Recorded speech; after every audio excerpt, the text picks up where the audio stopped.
gabi po sa inyong lahat. Nandito naman tayo sa aking channel TV. Channel ko na channel ng mga kaswertihan sa Paytoralba Lucky Advice. At ngayon, mayroon akong bagong i-share sa inyo parte sa inyong mga altar para naman tayo ay lubos-lubosan ng daloyan tayo ng kaswertihan. At ngayon, i-share ko sa inyo ang mga nalalaman ko para na tayo na din ay seswertihin din araw-araw. Okay? Dahil ngayon po ay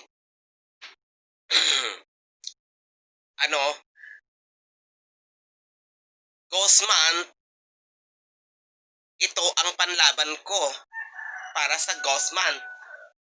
Ipakita ko sa inyo, ito po ay isang asin na nilagyan ko sa gitna ng ahos. At din ako sa laurel, kaya nilagyan ko rin ng laurel. O ganito po. Sa inyong altar, dapat mayroon kayong nilagay na coins. Coins lang po. Ganito po. A glass, lagyan niyo ng coins. Yung ibang coins dyan ay old na. At ito po, maglagay din kayo ng isang basong tubig. Para tayo ay dalayan ng swerte. Ito, isang basong tubig. At ito naman po ay ginagamit ko ito tuwing magsusunog ako ng dahong laurel. At ito po, ito ay asin. Asin po ito. Dapat mayroon din kayong inilagay na candy.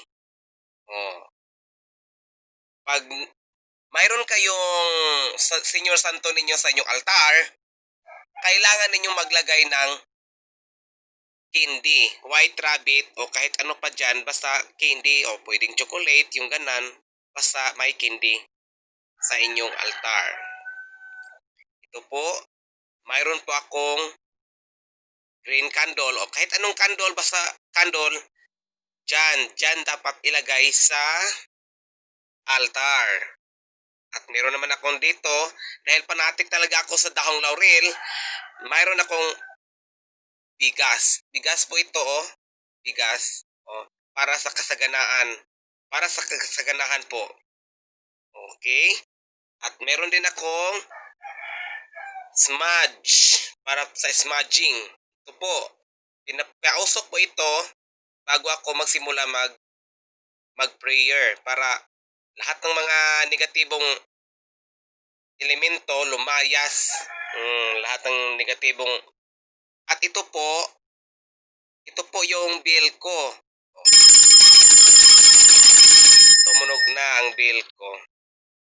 Dito si Mahal na Birhen sa Rigla, Senior Santo Niño, Santa Cruz, Senior San Vicente Ferrer, Jesus Christ.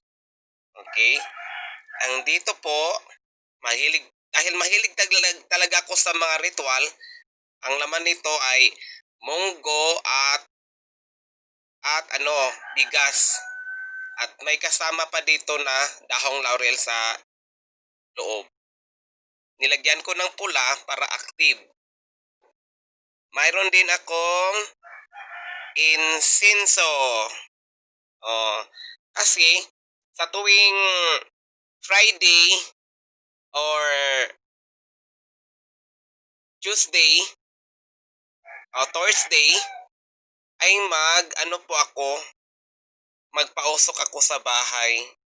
Nandito mayroon din akong aloy tapos star anise sa loob. Mayroon akong ginagawang ritual dito. Nakita nyo naman, loy star anise po yung nasa loob. Okay? At mayroon naman akong ito na naman po, sinunog na dahong laurel. May papel pa po doon sa loob. Kita nyo, may sinusulatan ako doon. Isa po itong ritual ko. Hindi ko na i-share sa inyo ako. Sekreto lang ito ho. Okay? At huwag kayong magpawala ng lighter para gamitin pag time na mag-prayer na tayo. Ganun po. Okay? Nakita nyo ang aking simpleng altar. Ito po ang isang simpleng altar po namin sa loob na aming bahay, mga friendship. Tingnan nyo, kahit ganun lang ang aming altar, simpleng-simple lang, pero meaningful po ang nilagay ko pang pa-good luck.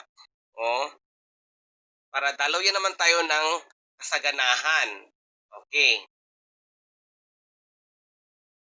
At ngayon po,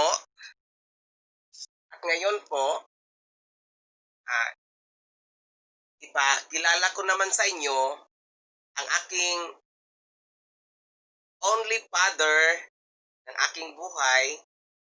Okay, ipakilala ko sa inyo. Tay, pasok!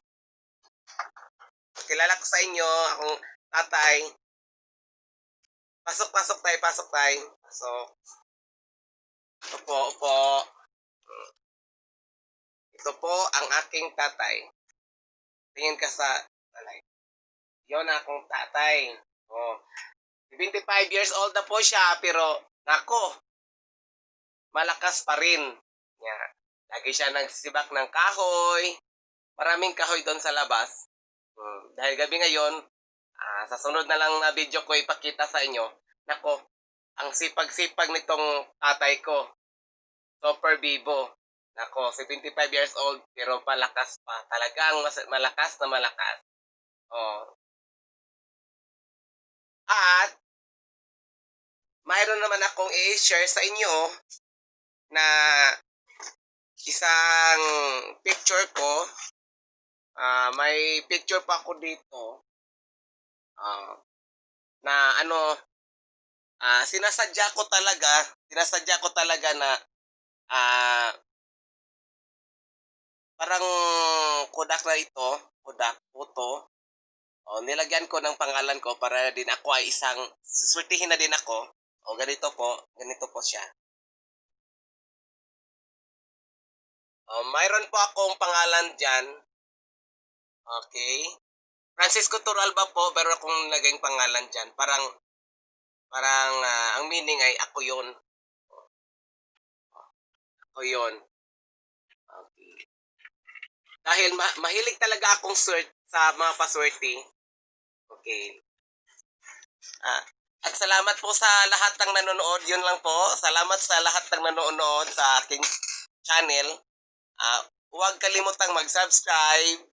I-click ang button doon sa baba at mag-like at mag-share. Salamat po sa inyo. Salamat po.